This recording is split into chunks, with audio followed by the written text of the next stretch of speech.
성경 말씀 마태복음 21장 1절로 11절까지 말씀 봉독해 올립니다. 그들이 예루살렘에 가까이 가서 감람산 벳박에 이르렀을 때에 예수께서 두 제자를 보내시며 이르시되 너희는 맞은편 마을로 가라.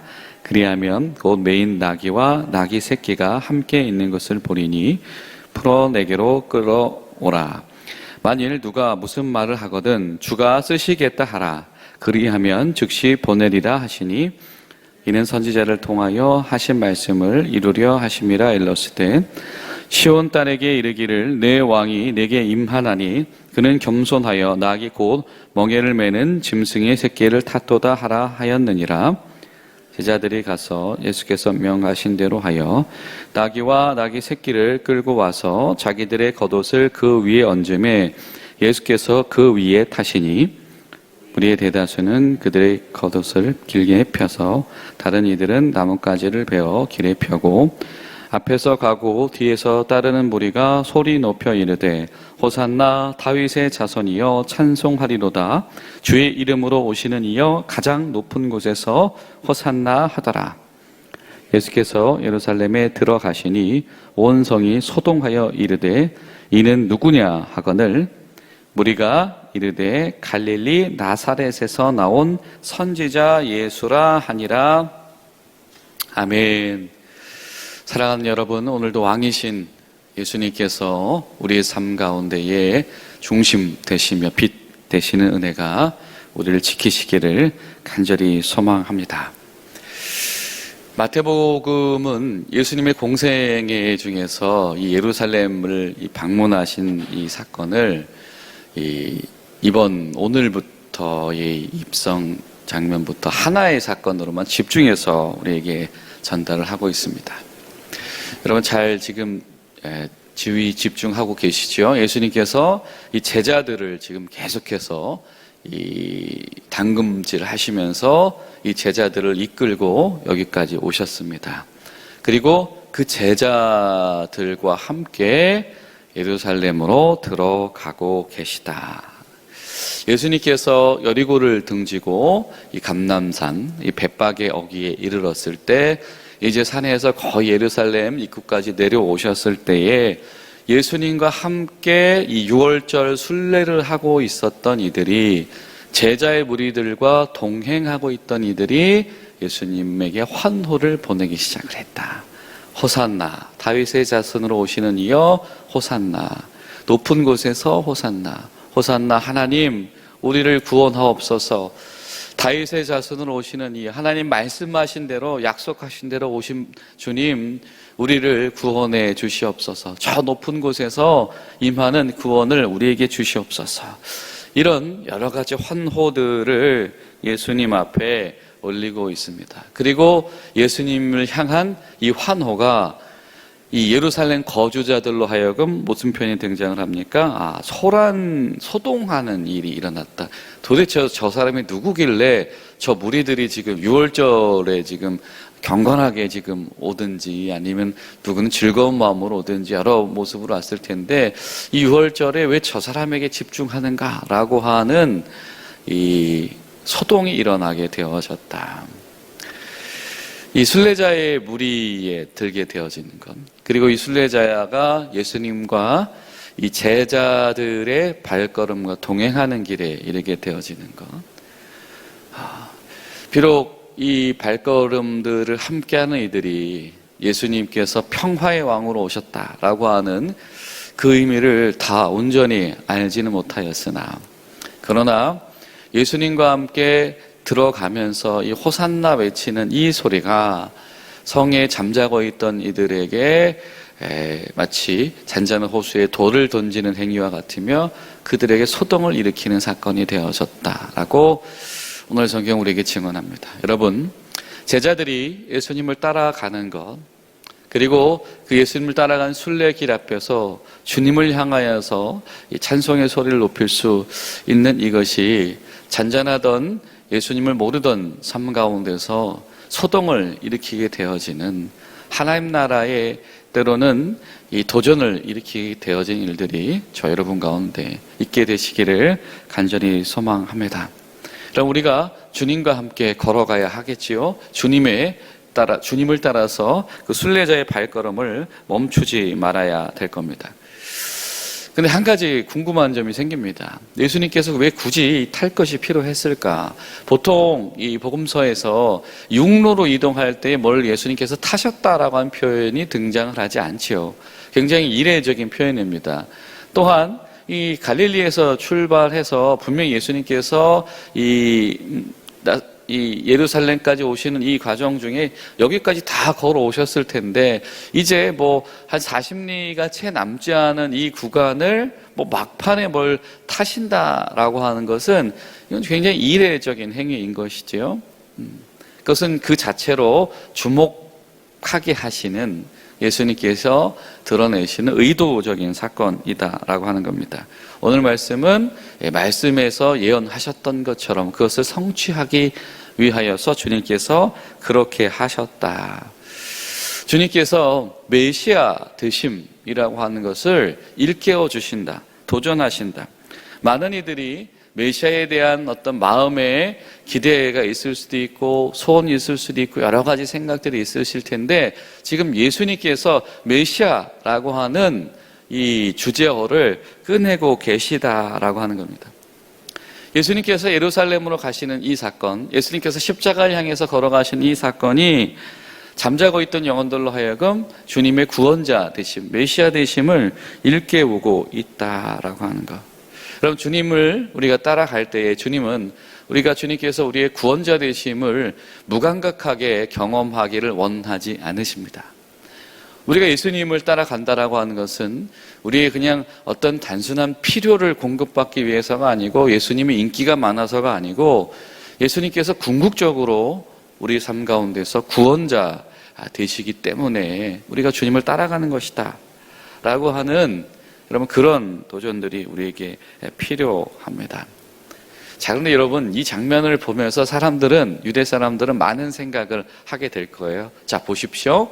자, 감람산에서 내려오면서 메시아의 환호를 예수님께서 듣습니다. 예수님 왕이 되주세요. 우리를 이끌어 주십시오. 우리를 구원해 주십시오. 라고 하는 겁니다. 자, 그런데 여러분 이 장면을 만나는 유대 사람들이 떠올리는 장면이 하나가 있을 겁니다. 그것이 무엇이냐면 이 사무엘하 15장에 나와 있는 이 압살롬의 반역 때에 다윗이 도망하는 사건입니다. 그때 다윗이 여러 가지 소동과 혼란 속에서 다윗은 반대로 예루살렘에서 이 감람산 쪽으로 이 도망을 하게 되어집니다. 자, 다윗은 예루살렘에서 감람산으로 사람들을 피해서 도망하였는데 다윗도 메시아로 불리던 아닙니까? 그렇죠? 기름 부음 받은 자잖아요. 왕 중에 왕으로 불리던 그 다윗은 예루살렘에서 감람산으로 도망갔습니다. 그런데 메시아, 기름 부은 자, 사람들이 왕이시여라고 환호하시는 예수님은 반대로 감람산에서 환호를 받으시면서 예루살렘으로 오셨다. 마태는 이 이야기를 하고 있는 겁니다.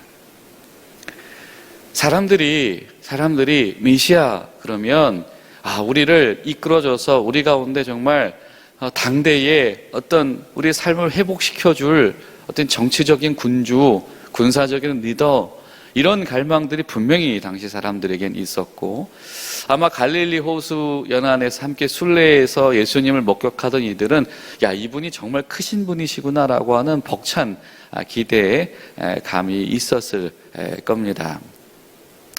그 와중에 이 정치적인 이 메시아의 흥망성쇠를 기억하는 사람들의 기억 속에서 왕으로 기름 부음 받은 자도 때로는 그 정치적으로 실패하여서 이렇게 도망하는 일이 있다라고 하는 인식이 분명히 있다라고 하는 것이죠. 근데 예수님의 입성은 그 정도의 입성이 아니다. 예수님의 구원자 되심은 내가 당대에 바라는 소원, 다윗의 태평성대 같은 그런 것을 이루어주시는 그 정도의 주님이 아니시다라고 하는, 사실은 그 말을 이 마태복음 우리에게 전하고 싶은 것 같습니다.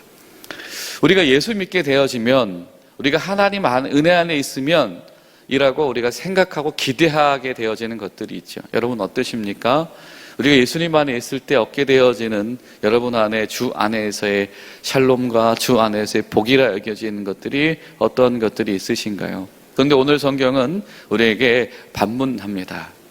하나님께서 예비하신, 하나님께서 계획하신 하나님의 복이라고 하는 것은, 구원이라고 하는 것은 그냥 우리의 어떤 삶의 갈망을 해소하는 일, 그것과는 차원이 다른 일이다. 때로는 하나님께서 더 크신 하나님 나라의 일, 때로는 궁극적인 일들을 우리 가운데서 펼쳐 나가실 수가 있다라고 합니다. 다윗은 압살롬 피해 도망갈 때에 맨발로 도망가며 울며 가며 백성들로 다 울면서 거기를 따라갔다라고 하는데, 다윗의 후손으로 오신 이분은 환호를 받으면서 오셨다.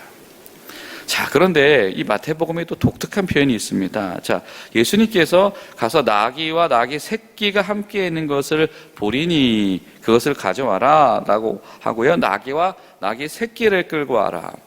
이스가랴 9장 9절을 이 마태복음이 인용을 하고 있어요. 나귀 곧 어린 나귀를 타셨으니라고 하는 이 메시아에 대한 어떤 예언적인 말씀이지요. 자, 그런데 이 마태복음의 이 마태가 이 구약을 모를 인물이 아니다라고 하는 것이죠. 그런데 굳이 마태복음은 독특하게 이 나귀와 나귀 새끼를 예수님께서 가져오라고 하셨다. 그리고 굳이 그 미숙한 이 나귀 새끼에게 제자들이 겉옷을 입혔고 그 위에 예수님이 타셨다. 예수님께서 자신을 의탁하신 이 수단이 나귀 새끼인데요, 그 옆에 뭐가 있냐면 어미 나귀가 있는 나귀 새끼예요. 그러니까 아직 독립도 못한 아주 미숙한 나귀입니다.